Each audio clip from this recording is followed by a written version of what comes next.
Subscribe کریں ہمارے channel My 2 AM horror stories کو مزید ڈرا دینے والی ہارر اسٹوریز کے لیے بیل آئیکن کو پریس کرنا مت بھولیں۔ دوستوں، آج کی جو اسٹوری ہے وہ بلیک میجک کے بارے میں۔ اسٹوری بہت ہی انٹرسٹنگ ہے۔ میری ریکویسٹ ہے آپ سبھی سے کہ اسٹوری کا کوئی بھی پارٹ اسکپ نہ کریں۔ اسٹوری اچھی لگے تو ویڈیو کو لائک لازمی کریں اور اپنا ایک پیارا سے کامنٹ نیچے ضرور ڈراپ کریں۔ میں آپ کے کامنٹس ریگولرلی بہت شوق سے پڑھتی ہوں۔ آپ مجھے کہاں سے دیکھ رہے ہیں یہ بھی مجھے کامنٹ میں بتائیے۔ چلیں آج کی اسٹوری سٹارٹ کرتے ہیں۔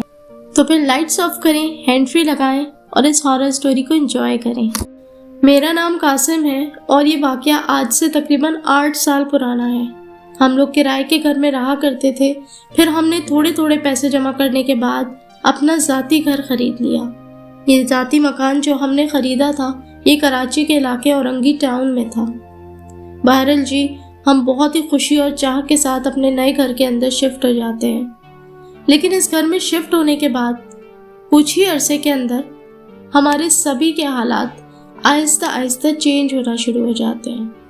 میرا کاروبار جو کہ بہت ہی زبردست چل رہا ہوتا ہے، اچانک سے اس کا ڈاؤن فال سٹارٹ ہو جاتا ہے۔ میری پیمنٹس آہستہ آہستہ ڈیلے ہوتی جاتی ہیں۔ میرا کاروبار آہستہ آہستہ دن بدن بد سے بدتر ہوتا جا رہا تھا۔ میری اماں بھی بیمار رہنے لگ گئی تھی۔ گھر کے اندر عجیب سی مایوسی تھی، حتیٰ کہ نوبت یہ آ گئی تھی کہ مجھے گھر کا خرچ چلانے کے لیے اب قرضے لینے پڑ رہے تھے۔ گھر کا ماحول کیونکہ ویسے ہی اکثر ڈسٹرب رہتا تھا، گھر کے اندر بے انتہا لڑائیاں شروع ہو گئیں۔ ہم سب آپس میں بہت پیار سے رہا کرتے تھے۔ میرے اماں، ابا، میری بہنیں، ہم سب گھل مل کے رہنے والے لوگ تھے، لیکن اس گھر میں شفٹ ہونے کے کچھ عرصے کے اندر ہی نہ جانے کیوں اس قدر اختلافات شروع ہو گئے۔ گھروں کے اندر لڑائیاں شروع ہو گئیں، چھوٹی چھوٹی بات کے اوپر بڑی بڑی لڑائیاں ہو جاتی تھیں۔ ہر دوسرے دن گھر کے اندر ایک نیا فساد ہوتا تھا۔ ساتھ ہی میں اپنے کاروبار کو لے کے بہت ہی ٹینشن میں رہتا تھا۔ اب تو اتنا برا ماحول ہو گیا تھا کہ ہمارے گھر میں فاقوں کی نوبت آنے لگ گئی تھی۔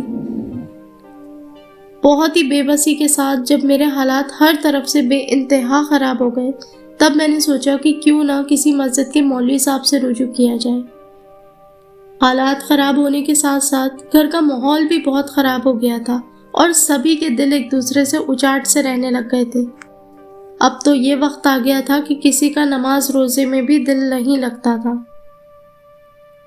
بہت ہی مایوسی کا شکار ہونے کے بعد ایک دن جب میں جمعے کی نماز پڑھنے مسجد گیا تو اسی نماز میں مجھے خیال آیا کہ کیوں نہ یہاں نماز کے بعد پیش امام سے رجوع کیا جائے اور ان کو اپنا مسئلہ بتایا جائے، کیونکہ وہ باقی لوگوں کے بھی مسئلے سنتے تھے اور باقاعدہ لوگ انہیں پرچے پہ اپنا مسئلہ لکھ کے دے جاتے تھے، جس کا وہ باقاعدہ حل نکال کے ایک جواب تحریر کر کے دیتے تھے۔ تو میں نے سوچا کیوں نہ میں بھی مولوی صاحب سے اپنے مسئلے کے بارے میں پوچھ کے دیکھوں۔ میرے ہنستے بستے گھر اور کاروبار کو اچانک کیا ہو گیا۔ نماز کے فوراً بعد میں مولوی صاحب کے پاس پہنچا اور میں نے ان کو ساری بات بتائی۔ انہوں نے میری بات سنی اور اس کے بعد انہوں نے مجھ سے کہا کہ وہ میرے گھر آنا چاہتے ہیں، ایک نظر گھر کو دیکھیں گے اور پھر وہ مسئلے کا حل بتائیں گے۔ میں راضی ہو گیا اور ہم نے رات میں عشاء کے بعد کا ٹائم ڈیسائیڈ کیا۔ جب میں عشاء کی نماز پڑھنے مسجد گیا تو واپسی پہ میں مولوی صاحب کو بھی اپنے ساتھ ہی گھر لے آیا۔ مولوی صاحب گھر آئے، انہوں نے گھر کے ہر کمرے کا بہت اچھی طریقے سے جائزہ لیا۔ انہوں نے مجھ سے ایک کمرے کے اندر کمرہ بند کر کے کچھ پڑھائی کرنے کی اجازت لی۔ میں نے ان کو اجازت دے دی اور انہوں نے ہمارے گھر کا جو سب سے کونے والا بیڈ روم تھا وہاں کا انتخاب کیا۔ وہ وہاں جاتے ہیں، کمرہ لاک کرتے ہیں اور کچھ پڑھائی شروع کر دیتے ہیں۔ تھوڑی ہی دیر میں نہ جانے کیا ہوتا ہے کہ گھر سے انتہائی رونے کی اور شور شرابے کی آوازیں آنا شروع ہو جاتی ہیں۔ ہم سب بہت حیران ہوتے ہیں، ایک دوسرے کی شکلیں دیکھ رہے ہوتے ہیں، کیونکہ گھر میں موجود جتنے بھی لوگ تھے سبھی خاموش تھے، لیکن نہ جانے یہ آوازیں کہاں سے آ رہی تھیں۔ ایسا معلوم ہو رہا تھا کہ دیواروں کے اندر سے یہ آوازیں آ رہی ہیں۔ خیر، تھوڑی ہی دیر کے بعد مولوی صاحب دروازہ کھولتے ہیں اور کمرے سے باہر نکلتے ہیں۔ ان کے ہاتھ میں کچھ چیز ہوتی ہے جو وہ میرے ہاتھ پہ لا کے دیتے ہیں اور وہ مجھ سے کہتے ہیں کہ آپ لوگ سبھی اس گھر میں قرآن خوانی کا اہتمام کریں اور ساتھ ہی 7 دنوں تک لگاتار سورہ فاتحہ پڑھتے رہیں اور گھر کی 4 دیواری پر چھڑکتے رہیں۔ ہم نے ان سے وجہ جانی کہ آخر کیا معاملہ ہے، تو انہوں نے ہمیں بتایا کہ جو لوگ آپ سے پہلے اس گھر کے اندر رہتے تھے، یہ انہی میں سے کسی کا بیڈ روم تھا، اور جس کا بھی یہ بیڈ روم تھا، یعنی جو بھی یہاں پر سوتا تھا یا سوتی تھی، ان کے اوپر شدید کالا جادو کیا گیا تھا، جس کی وجہ سے اسی گھر کے اندر ان کی ڈیتھ ہو گئی۔ اس کے بعد وہ لوگ تو شاید اس گھر سے چلے گئے ہیں، لیکن اس کالے جادو کے اثرات ابھی بھی اس گھر کے اندر باقی ہیں، جس کی وجہ سے اب وہ جو بھی اس گھر میں رہتا ہے یا آنے والے جو بھی لوگ ہوں گے ان کو تنگ کرتے رہیں گے۔ اس لیے بہتر ہے کہ اس چیز کا خاتمہ کر دیا جائے۔ انہوں نے میرے ہاتھ میں اس کمرے کی چوکھٹ میں سے نکالی ہوئی کچھ کیلیں دیں جو وہاں پر کسی نے کالا جادو کر کے نصب کی تھی۔ وہ کیلیں انہوں نے میرے ہاتھ میں دیں۔ انہوں نے مجھے سختی سے تاکید کی کہ ان کیلوں کو جا کے سمندر میں بہا دیا جائے، باقی 7 دنوں تک سورہ فاتحہ کا ورد کیا جائے اور اس کا پانی دیواروں پہ چھڑکا جائے۔ انشاءاللہ مسئلے مسائل حل ہو جائیں گے۔ میں اگلے ہی روز جا کے ان کیلوں کو سمندر میں بہا دیتا ہوں، اور اماں اگلے ہی دن سے سورہ فاتحہ کا ورد کرنا شروع ہو جاتی ہیں۔ ابھی سورہ فاتحہ کو پڑھتے ہوئے 3 دن ہی گزرے تھے کہ ہم نے گھر کے ماحول کے اندر ایک عجیب سا سکون اور واضح طور پہ تبدیلی محسوس کرنا شروع کر دی۔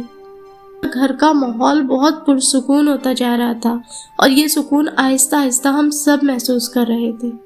گھر کے اندر موجود پریشانیاں، لڑائی جھگڑے، سبھی کچھ آہستہ آہستہ ختم ہوتا گیا۔ میرا کام کاروبار بھی آہستہ آہستہ بہتر ہوتا گیا، اور اللہ کے فضل سے ہمارے گھر کے جو مسئلے مسائل تھے وہ آہستہ آہستہ کم ہوتے گئے۔ بالآخر ہم ان مسئلوں سے نکل گئے، اور وہ دن بھی آیا جب میرا کاروبار اسی طریقے سے دوبارہ سے گرو ہونا شروع ہو گیا۔ میرے گھر والے مل جل کے رہنا شروع ہو گئے، اور ہمارے گھر سے وہ ہر قسم کی اداسی اور پریشانی بھی ختم ہو گئی۔ آج اس واقعے کو 8 سال گزر گئے ہیں، اور ہم اسی گھر میں الحمدللہ بالکل خوش اور باش رہ رہے ہیں۔ دوستوں، کبھی کبھی ایسا ہوتا ہے کہ ہماری زندگی میں آنے والی مصیبتیں اور پریشانیاں، ان کے پیچھے یقیناً کوئی نہ کوئی وجہ ہوتی ہے۔ میں نے جو کالا جادو کے اثرات دیکھے وہ براہ راست ہمارے لیے نہیں تھا، لیکن کیونکہ اس کے اثرات اس گھر میں موجود تھے، اس لیے وہ ہماری زندگی پر بھی بری طریقے سے اثر کر رہے تھے۔ میں آج بھی ان قاری صاحب کے لیے بے حد دعا کرتا ہوں، اور ان کا بہت شکر گزار ہوں کہ انہوں نے ہمیں اس مسئلے سے نکال دیا۔ دوستوں، یہ تھی میری چھوٹی سی آج کی سٹوری۔ امید ہے آپ کو اچھی لگی ہوگی۔ اگر اس سٹوری اچھی لگی ہے تو ویڈیو کو لائک لازمی کریں، اپنے دوستوں کے ساتھ زیادہ سے زیادہ شیئر کریں، اور چینل پہ پہلی بار آئے تھے تو چینل کو سبسکرائب کریں اور بیل آئیکن کو آل پہ کلک کریں۔ انشاءاللہ ایک نئی سٹوری بہت جلد آپ کے ساتھ شیئر کروں گی۔ جب تک اپنا رکھیں ڈھیر و خیال۔ ٹل دین، اللہ حافظ۔